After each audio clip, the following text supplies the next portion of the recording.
मुगल बादशाह अकबर की उदारता, दूसरे धर्मों के प्रति भी उसका सम्मान, अन्य धर्म ग्रंथों में भी उसकी रुचि उसे बाकी के समकालीन शासकों और दूसरे मुगल शासकों से भी अलग पहचान देती थी। यही कारण है कि आज भी बादशाह अकबर को मुगल सल्तनत के सबसे सफल और सबसे लोकप्रिय शासक के तौर पर जाना जाता है। भारत में दिल्ली समेत अन्य जगहों पर राज कर चुके अलग अलग मुस्लिम राजाओं के रहन सहन और उनके काम के तौर तरीकों और मुद्राओं में जहां उनके अपने इस्लाम धर्म की गहरी छाप देखने और पढ़ने को मिलती है, वहीं इन सबसे अलग मुस्लिम बादशाह अकबर के शासन की प्रणाली, उनके दरबारियों और उनकी मुद्राओं की बात कहीं अलग थी।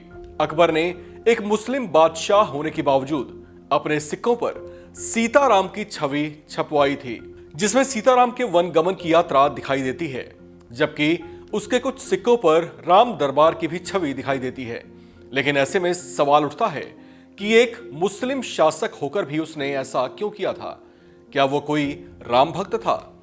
कुछ रिपोर्ट्स के मुताबिक अकबर ने ये सिक्के 1604 से 1605 के मध्य छपवाए थे। ये सिक्के उस दौर में खास तौर से हिंदुओं के पूजनीय देवताओं के सम्मान में जारी किए गए थे। हालांकि वो ऐसा दौर था जब इस्लामिक शिक्षाओं का बोलबाला था, लेकिन अकबर के शासनकाल में किसी धर्म पर कोई खास दबाव आदि नहीं था, बल्कि सभी को अपनी धार्मिक स्वतंत्रता थी। यहां तक कि उसके अपने दरबार में कई बड़े दरबारी हिंदू विद्वान थे।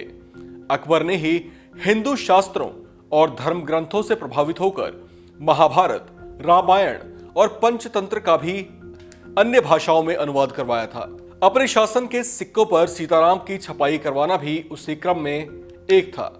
हालांकि ऐसा उसने तब भी किया जबकि इस्लाम में मूर्ति पूजा वर्जित है, लेकिन अकबर धर्मनिरपेक्षता में विश्वास रखता था, तो उसने धार्मिक सद्भाव के लिए ऐसा किया। अकबर ने अपने नए धार्मिक विचार के हिस्से के रूप में सभी धर्मों को एक साथ देखा। जिन सिक्कों पर सीताराम की छवि छपवाई गई थी, वो सिक्के सोने और चांदी के थे, जिन्हें एक साथ जारी किया गया था। हालांकि इस तरह के सिक्के बहुत ज्यादा मात्रा में नहीं छपवाए गए थे, बल्कि कम संख्या में ही थे। इसे आप समझने के लिए अकबर के सिक्कों का खास एडिशन भी कह सकते हैं। हालांकि उस दौर में यह खूब प्रचलन में था, लेकिन अकबर के निधन के बाद इनकी छपाई को बंद करवा दिया गया। ऐसे में उनमें से जो सिक्के आज भी कहीं किसी के पास अगर मिलते हैं, तो उन्हें बहुत दुर्लभ माना जाता है। इनका ऐतिहासिक तौर से महत्व भी बहुत है। इन सिक्कों पर राम और सीता को वन जाते प्रदर्शित किया गया है, जिसमें आगे चलते हुए प्रभु राम के कंधों पर धनुष लटका हुआ आप देख सकते हैं, जबकि सीता जी उनके पीछे पीछे चलती दिखाई दे रही हैं। इन सिक्कों पर उर्दू या अरबी भाषा में राम सिया लिखा हुआ है। इस खबर में फिलहाल इतना ही। बाकी अपडेट्स के लिए आप बने रहिए वन इंडिया के साथ।